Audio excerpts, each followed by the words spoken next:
I just feel like regardless of, and again, I might, I'm probably gonna get a lot of flack for this. I'm gonna go ahead and turn off the comments right now so I don't see them.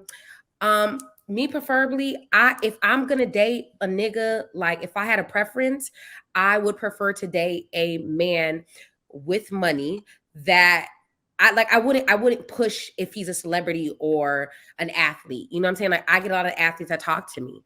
You know what I'm saying? And I'm not going to for me, all men cheat, right? Not all men. Okay, no, let me not say that. Let me not some the benefit of the doubt. Let me re-say that. All men don't cheat, but most men cheat. Is that okay? Most. Yes. Most men cheat. Like and if you haven't caught him cheating, that means he's pretty fucking good at it. Okay? Now, if I had a preference, I wouldn't mind dating an athlete because for me, I know that if he's gonna do something, I'm financially established with him. You know what I mean? Versus dating a broke man who got me struggling, giving him all of me, all of my time, all of my good years, all of my shit, helping him gain and do all this shit, forgetting about my dream type of shit, and the man is fucking doing him. I will be hurt. You know what I'm saying? Versus at least I'm with a man who it's like financially, I don't have to worry about a motherfucking thing. My family don't, my kids don't, nobody does it. So it's like if I had to choose, I prefer that because, but I'm also the type of woman like I could handle that. Like I'm probably a type of woman like I'm probably made for athlete because I'm not no nosy bitch. As long as you're doing what you need to do at home, we're good. We're good.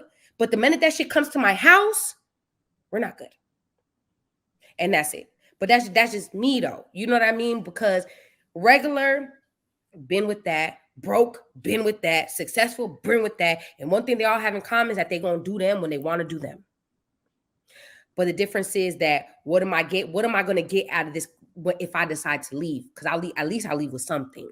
Whether it's he put $50,000 on a brand new business for me, whether he put, I got a bunch of jewelry that if I need to figure it out, I can. I'm leaving with something versus a relationship that I'm leaving with nothing but stress and drama.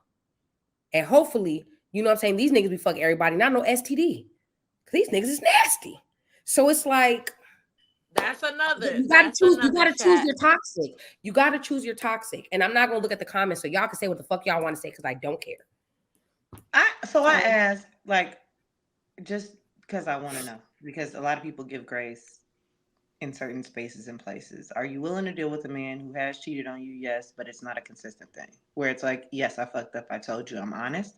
It happened. Not the men who have whole relationships in other states and places going on with women that they're taking care of in other homes and setups. Like, what is it that you're willing to deal with? Because we know people are just human. That shit happens. I definitely. I mean, I would. I'm gonna be real with you. If I'm in a committed relationship with somebody and we're in it, people make mistakes. You know what I'm saying? Men don't put as much as emotions. We can't make those mistakes. Can I say something? Mm-hmm.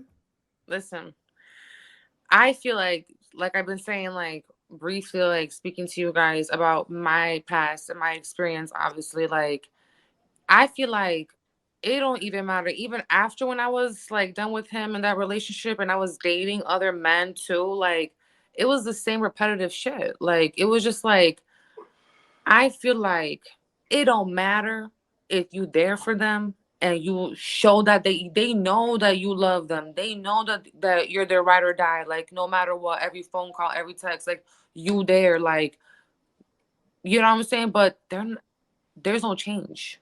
They're still going to do them.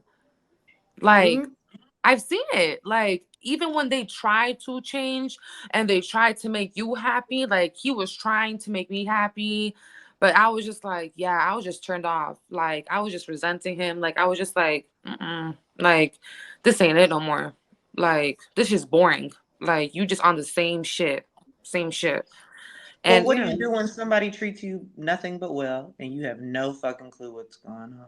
Like you're really oblivious. Like you I'm sticking want for beside not me, just and not just financially want for nothing, emotionally want for nothing, and sticking beside me. spiritually want for nothing. Like you are actually in a space and place where everything works out in the way that you think it should.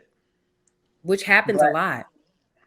Men do that. Men will treat you amazingly because you are their woman, and they will love the fuck out And of you, and they will give you he everything. did all that with me. Like he was just like, listen, like you the queen, like you my BM, like you that bitch. Like he was hyping me up, like he was in love with me, like but he was still cheating on me. You know, like I seen it, like, and he thought that he was slick, but it's like I still find out, like at the end of the day, and it's like he never gave me no explanation because it was also like his immaturity too. Like we were young too, so it's like, you know, like 21, like we were talking about the age before. Like you're still a kid. I feel like, you know what I'm saying, like not a kid, but like, you know, you still like you're young. Like you haven't it's had a enough lot to like experience. even settle down at that You age, or haven't had even get enough married, experience, or even have kids at that age. So like when I had my son at that age, like it opened my eyes real quick what type of relationship I wanted to have with him, with my son's dad. And it opened like my eyes even more of like how this is going, how the future might be, and how it's gonna look. Like his mom told me like this is not the guy for you. And I kept on like, oh, I told myself like, oh, fuck her, like, you know, I'm gonna change him, like I'm gonna be there, like I've always been there by his side no matter what, and he knows that. Like that I was cheating on me and I was there the next day, like type shit. Like still it was I just love it. I just love it how if we stay, we let a nigga play us, and if we leave, we ain't married and because ain't I happy had so much about the hope. way. I had so much What do hope, you and I had a want? kid with him. So What do it's you just want? like I had so much What do you want hope, from and I me? had a kid with him, so I wanted to make Like, it work. what do you And want that was from the love of my us? life. So Right. but it at the end of the day, like I seen this video on Instagram. I think it was like earlier today, whatever. And it's just like if you see something, leave. Like leave. Like it's just like because there were so many like opportunities, like in situations that happened to me, like when I was even with the guy, like with him, like, and it was just like I feel like God's saying to like you gotta leave. Like this is not going nowhere. Like so yeah, I was naive, but it's just like it's like a lesson you learn in life. That was my lesson, you know? And a lot of women go through that, and a lot of men do that to women. So like, you know, they do, and that's why you have to decide on whether you want to stay or you want to leave. You know what I'm saying? But it also depends on the man.